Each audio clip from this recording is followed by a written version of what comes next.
What is up, guys? Heath with Lake Champlain Sanitation here, and on today's video, Trash Talk Episode 3, we have a special guest, Travis Davis, out of Texas. He's going to be explaining how he built his trash company from $0 to $3 million in revenue in 3 short years, as well as some other business endeavors that he's been a part of.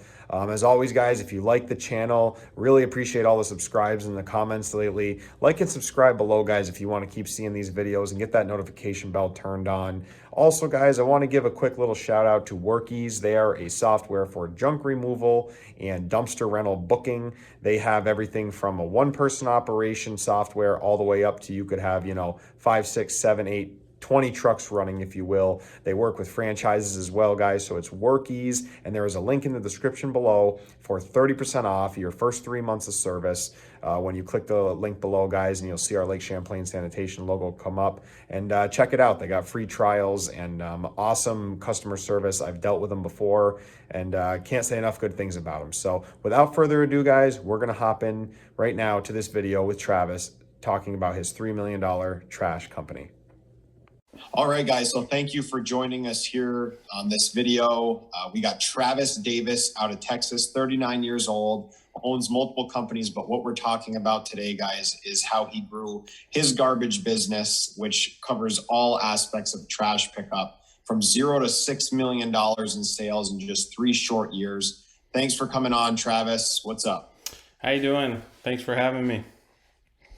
Thanks for joining us here, man. Pretty amazing story, honestly, just getting to know you a little more over these last few days, talking back and forth, texting back and forth. 14 trucks now, started with 0, own a couple other companies, such as a propane company you told me about. How'd you get started in trash, man? Why trash? Well, trash, I kind of look for opportunities when I'm going to do a business. And like my kind of goal is to have multiple businesses all the time. And we have kind of a central management team.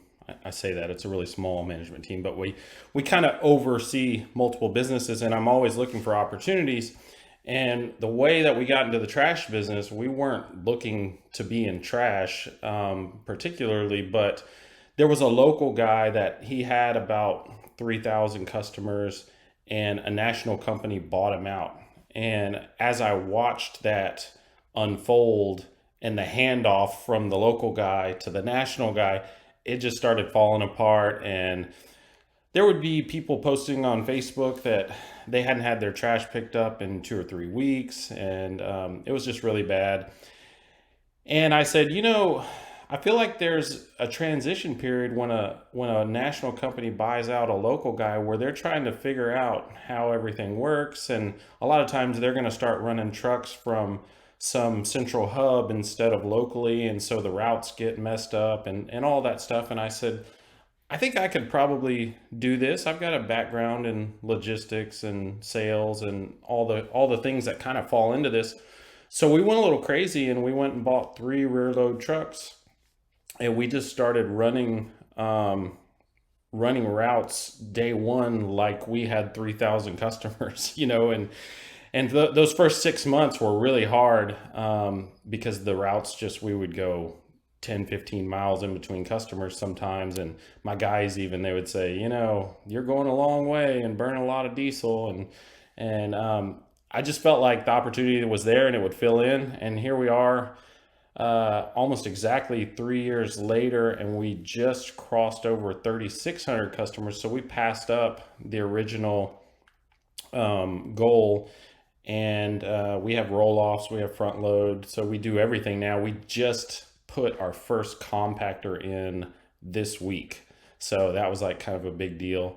We were able to kick off a recycling program, which down here recycling isn't a really common thing in the rural areas. So we've accomplished a lot in 3 years, but it was all because of the opportunity, I think, of that handoff from the national guy from the little guy to the national guy, For sure. Yeah, timing's everything, right? Yeah.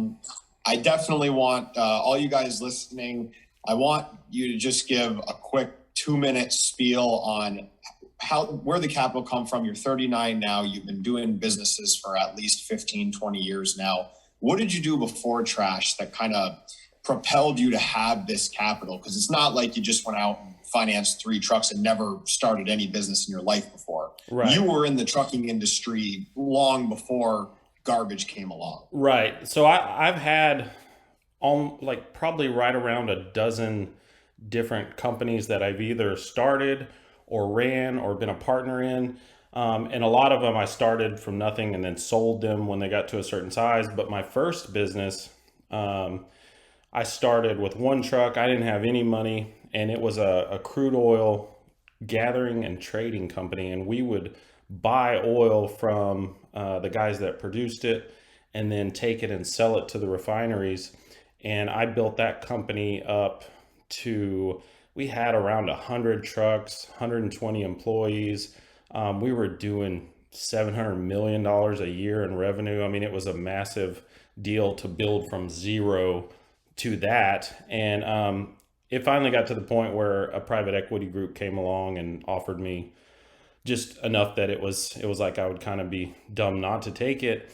And so now I try to kind of do the same thing, start businesses, invest in businesses. But when you have that second, third, fourth success, you're able to go in and just shorten that timeline a whole bunch, because a lot of the things that held you back in the beginning aren't there anymore.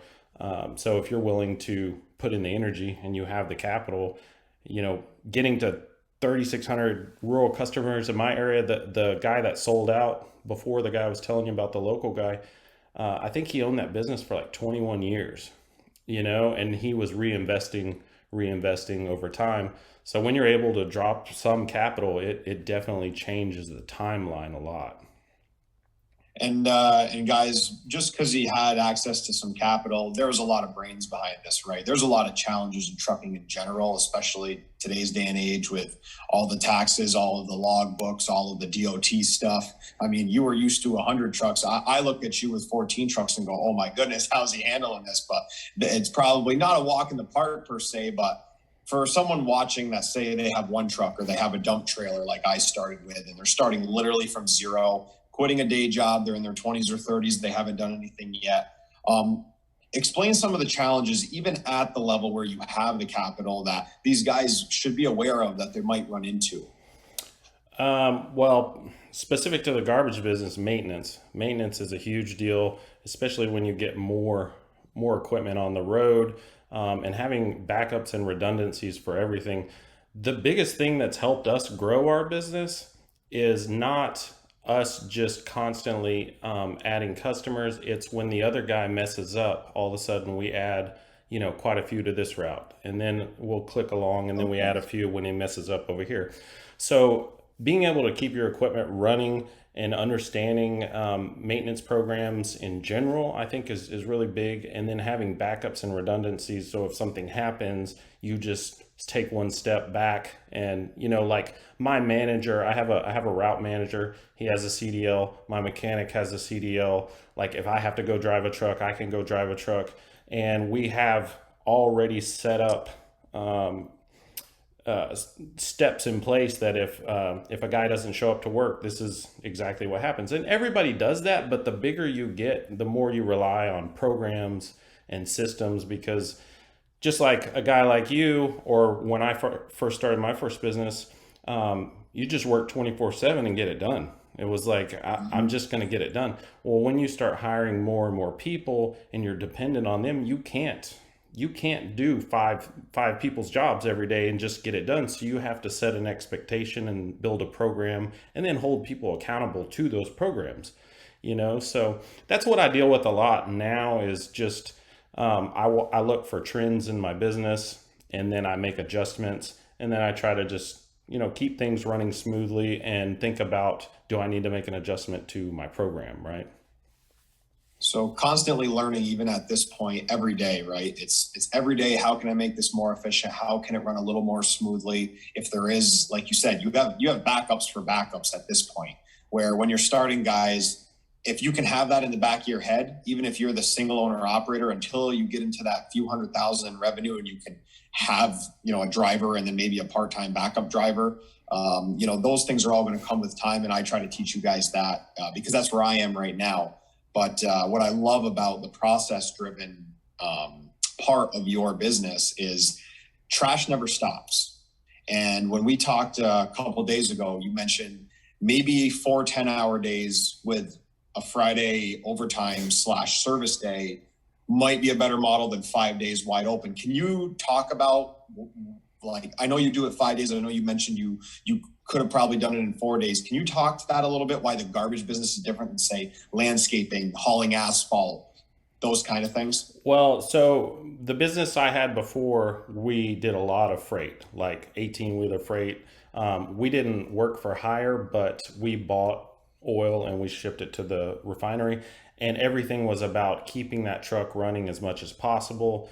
And so we were rotating drivers, and we had day shift, night shift, all this stuff. So that was my mentality kind of going into the garbage business. And I found out real quick that it's a whole different animal. And if I could go back in time, I would have done probably Monday, Tuesday, Wednesday, Thursday, we run routes. And then Friday, we do a maintenance day, because the maintenance on garbage equipment is so much more than the maintenance on like an 18-wheeler hauling freight or something like that. So it's definitely a lot different. And you also get into on your labor, like if I'm paying a guy $20 an hour, well, on that fifth day, he's on overtime. So my whole crew is on overtime on that fifth day. So I've kind of done some rough math, and I'd probably be better off to just put all my routes on Monday through Thursday, even if I had extra equipment and stuff, to just avoid that overtime, because I mean, it eats you up. Overtime's rough. But overtime's part of this business, right? I mean, everybody has a little bit. Yep. And that's something, guys, as you get bigger, and we're not quite into that point yet, where we do maintenance every Friday, but our maintenance is basically checking nuts and bolts. If the oil needs to be done, doing the oil in the truck, air filters, that kind of routine cleaning of things every so many thousand miles. And the trucks are new enough. And when you're maintaining one truck that's only getting, a few hundred miles a week, it's pretty easy with one truck. Can you just touch on? Let me add to that, though. The trick when you get bigger and when you get these more complex, like when you have a packer and stuff like that, there's a lot to that, right? And the whole trick is preventative maintenance. So you're not breaking down mid-route, you're finding things and fixing things before it breaks down.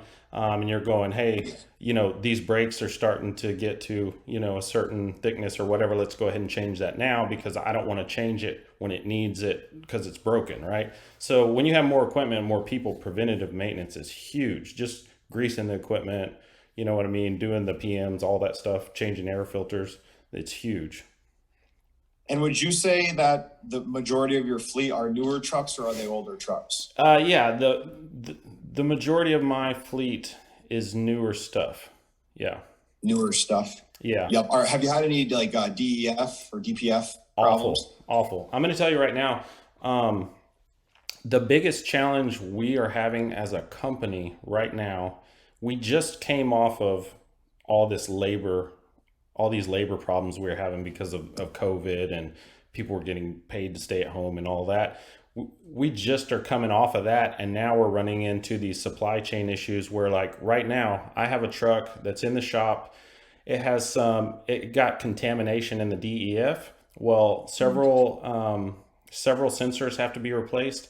That truck will probably be down 6 to 8 weeks because we cannot get a couple of the sensors that we need.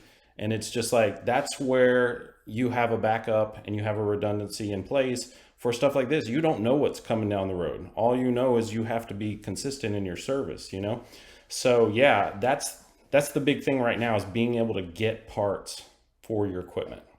Like the smart guys like you can get another trailer or something probably easier than I can get a lot of the sensors and things for these packers and these DEF, things. One thing I really, this is purely opinion based, because I know, and guys, this question is going to be for Travis from a standpoint of knowledge. Not like, if you did not have any money to start, basically, let's say you're a guy like me, you found out a way to go from 0 to, let's say, 4, 5, 6, 7, 800 accounts organically. When is the time, in your opinion, when you introduce the first packer? And if you introduce the first packer, should you be able to fund to back up before you get your first big one? So if it was me, when I got to like maybe 1,000 accounts or 800 accounts, I would probably add a packer and then I would keep my pickup as a backup. In Yep. my area, like 200 stops is a full day probably. Like Okay. that's a really full day, and it just depending on the density, right? But if it was me, I wouldn't even go to a full blown CDL. And I'll say this, if I could go back in time completely, I probably would run all under CDL Packer Ford 550s. They're so much more effective when you're spending your capital. Like Mhm. you can get a Ford. I mean, the last one I bought, we bought one for our recycling truck, and Yep. they get about 11 miles to the gallon. You can, as opposed to 4 miles to the gallon for a Peterbilt with a Packer on it, 25 yard. But you can get like an 11-yard Packer on a 550 and get 11 miles to the gallon, and you could probably fit 200 to 250 cans in that thing. If you were talking about 95-gallon cans, like they pack really, really well. So if it was Yep. me and I was going back in time, I would start with a pickup. And once I got to like, maybe 800 stops, I'd try to get one of these under CDL Packer trucks and I'd keep my pickup for a backup, and I would go from there. And another thing that I would do is we did a lot of rear load dumpsters coming into this. I would not do any rear loads. Okay. Once I got to the point where I was ready to do dumpsters, I would probably just do front load dumpsters. Dude, those are great nuggets. And guys, like that right there is something that I like to hear because, you get to that point in business where you're feeling pressured as, well, do I get the CDL? Do I not get the CDL? Do I go with myself personally? I like the new F600 because of the little bit higher GVWR, but the F550 is the same thing, guys. It's just 19.5 versus 22,000. Same motor. It's basically the same 10-speed transmission truck. But what he's talking about, I assume, is an 8-yard Yeah, we packer. have an 8 yard, but we have a reever winch on it. You can get an 11 yard if you don't need a reever. And you would recommend stick with the 550 600 style with a small packer body with a cart tipper on the back. Make that your recycling or your trash truck or both or whatever. If you're going to get into commercial accounts, front load. Don't mess with the rear load. Yeah, and if I haven't sold it enough, let me tell you a couple more things. Labor wise, finding CDL drivers as opposed to just finding some guy that used to drive like a small wrecker or something like that is so much different. You know what I mean? How much you pay them, how available they are to come on board, like all that plays into it. So, I mean, again, I would probably go that route for sure if I could do this over again. And if we ever open another yard, I may go that route because like most of the people that watch your channel are probably just like me and you, and they're doing a lot of rural stuff. Well, getting Yes. 11 miles to the gallon is huge when you're doing rural, Killer. So Yes. I just think it's the way to go. And I That's got my awesome. truck from undercdl.com, and they were great, man. They were awesome. I spec'd the truck out with Dave. I got it all built with him. I decided to go hook lift this year. We're really just talking to my guy today. If we can pump out another 150, we are specking out a 600 to be next year's purchase. But the hook lift was more necessary right now, so I built the 600 hook lift this year. But we are looking at with Dave Yeah. at our first packer through them because those guys were awesome. Yeah, they are. And the trucks are great. We didn't have one issue with the truck. Like you kind of expect to get them and you have to kind of send it back a couple times or tinker with it. We haven't had any problems with it. It's been great. And is you for the people watching, because that's starting to become the hot topic, right? These under CDL trucks. Are they more user friendly than say this big behemoth truck out Well, there? I actually drive that truck a lot because one of our backups is when a driver is out, I go run the recycling route, and because it's shorter, right? And like I'm the owner, so they have pity on me and give me the short route. But one of the things I will say is getting in and out of that truck all day is better on my body. I'm not as worried about like twisting an ankle or getting hurt. And I can run a route with a couple of hundred cans on it by myself and it's not the end of the world, like That's I awesome. don't need a rider. Like I really feel like if I did all front loads and under CDL trucks, I might have to run an extra truck or two, but I could probably eliminate riders for the most part. And that's really like the hardest part of this business is the rider. At your point, and I know we're getting into trucks a lot, but you are the guy I feel right now. You know a lot about trucks because you're right into it. Automatic side loader. Have you thought about going to that style of truck? We have thought about it a lot, and we bid a couple of city contracts. And if we would have gotten those city contracts, we probably would be running some now.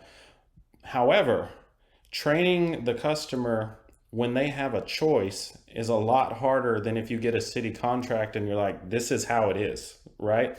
Trying Right. to convince my customers to put their can in a certain place and do it exactly right will be a huge undertaking at this point. So I don't know if we'll ever get there completely on our rural routes, but I think we'll get there on a city contract or an HOA or something at some point. Where there's parameters in place instead of you trying to train everybody, they're already trained, you're just the new guy doing it basically. Yeah, because I mean, you're going in with the expectation that I'm going to be cheap because this is more efficient, so it's got to be efficient. You know what I Yeah, mean? And 100%. when you set that expectation with the city manager or the HOA manager, it's like if I can't make this work on a efficiency standpoint, it's not going to work, right? So this is Yeah. how it has to go. On our rural routes, we have a lot more slack, so you might have a guy like put a recliner out next to his can or something, and you're gonna try to help him out. You're not gonna do that if you have an HOA and the margins razor thin, right? So we've looked at them a lot. I think we'll get there sooner or later, but we've swung at a couple of city contracts and didn't get them, so we'll see. My problem So with that is if I buy one, then I'm worried about how do I have a backup for that? Because you don't want to be out like an automated side load. You can pick up like maybe 700 stops with that in a day. Well, if it breaks down, you don't want to be out there with a rear load trying to pick up 700 stops. So that was my big concern is like, what do I do there? So yeah, I know the guys here, the large company around me, they have like 15 automated side loaders, and they have rear loaders and everything. But the 15, they basically have two or three backup automated trucks that are brand new that just sit there until one breaks because they always break. yeah. Because we have salt up here, snow, salt. I know in Texas it's not like that, but they're rusting out parts in a year or two on a $300,000 truck, and Hmm. That's how it's front that's load why is for too. me, huh? That's how front load is too. I mean, they're Yeah, just oh they yeah. break all the time. It's just frustrating. So So guys, to wrap up the trucking part of it, under CDL, unless you get a big city contract, or unless you've been doing this game and you got 5, 10,000 accounts, I can't even speak to that because I'm nowhere close to that. But I like the under CDL model, or maybe a class 6 truck with air brakes for with a 13-yard or an 11-yard packer at max. But don't overbuy your trucks, guys, if you only have 6, 7, 8, 900 accounts, because like you said, CDL drivers a lot easier to find. You get up into the 900 to 1,000 accounts, you're not going to be able to do them all by yourself anyway. You're going to want to be in the office managing the business and have someone driving the truck. And an under CDL driver is a lot, well, I don't want to say easier to find right now, but should be easier to find here coming up in the future. hopefully. So we'll get into kind of our last part of the business, or the questions I want to ask you here is, what is your ultimate goal for this business? Is it to build it and sell it in a matter of years, or what's your goal for this? So my goal right now is to cross sell other revenue streams to my customers. When I built the big business that I sold, we built one yard out and we got saturated in that area. And I said, man, let's go do this 5 more times. And by the time I sold it, we were operating in 5 different states, and like we just had this cookie cutter thing, like I talk about systems, programs, like we're just doing the same thing over and over. Well, this time I don't want to travel all over. I don't want to do all that. So we're about to start launching and announcing some other revenue streams, like in the next probably month, we are going to start buying scrap metal. And I think that makes like a ton of sense because we already have roll offs. We already have a bunch of commercial customers that use our roll offs, and they also use a scrap metal roll off. So why wouldn't I just cross sell them on that? Once I have the reputation and the trust of that customer, if I can create other revenue streams and just add them on. So that's kind of what I'm trying to do now. And if you follow my channel, if you start watching, I'm going to put all that on there. We're going to open basically like a full-blown recycling center, starting with, we already take in single stream recycling. We're putting in a scale and we're going to add on the scrap metal. We'll probably start taking in like cement and brush and different things like this, with the hopes to repurpose as much as we can. But that's my goal with this business. I don't want to sell it. Not right now. What I want to do is just keep cross-selling my customers, because I feel like we just have such a great relationship with our customers that if I can keep offering them value, they're just going to keep supporting that, you know? So that's what we're trying to do now. I love it. I love it. Well, we're definitely going to get, I want to do a link to the video, guys, down below. Is going to be pretty much, is that the 0 to 6 million in 3 years? Is that your main garbage video that you explain the business in? Yeah, that's the main video about the garbage company. I've done a bunch of videos about our recycling program and the garbage company. And most of my videos are kind of set up for somebody that maybe has a business already. And I'm like, hey, I've had a really big business. I've had a lot of businesses, and I'm just trying to share things that I think are valuable for you to grow your business or make your business stronger. So I do a lot of videos where I show what we're doing at our companies, or I give examples of things I've seen to help people that are just trying to grow their business, you know? So. Awesome. And where can everybody find you, Travis? My YouTube channel is My Big Dumb Life. And then I'm on Instagram, Twitter, Facebook, all of that as well, either under Travis Davis or My Big Dumb Life. I have them both. Awesome.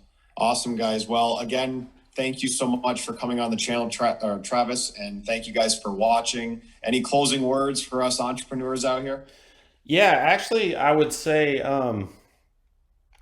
you know, I was watching one of your videos a while back, and you put it so well, because people ask me all the time, they're like, you know, I want to be rich. I want to do whatever, you know, they want to have success. And you showed a video where you showed one of your paychecks, and you said, once I was able to pay myself this much, that's what I just paid myself this much and kept reinvesting. And that was so good, because that's how you get to where you want to be, is like live below your means, reinvest in your business and reinvest in yourself. And as far as knowledge too, like if you don't know how to do accounting or maintenance or some of these things, surround yourself with sources of information and people that will feed that so that you can have a basic understanding of that. So I actually give you a lot of credit, and I love that video where you're just talking about like, I'm just reinvesting in my business. And I was like, you know, this guy's going to be rich. If he's not already, he's going to be, you know, because that's it, man. That's it. You're trying to reinvest in your business, and you're trying to bring more value to yourself. I mean, that's it. So. Awesome. Well, thanks again, man. I appreciate it. And again, guys, thanks for watching. And Travis, we'll see you in the next one, because I know we're going to be doing a follow-up video to this, because I'm hoping this video goes wild, guys. So like and subscribe, guys, below. Give Travis's channel, My Big Dumb Life, a follow. Instagram, Twitter, Facebook, what have you. And we'll see you guys in the next one.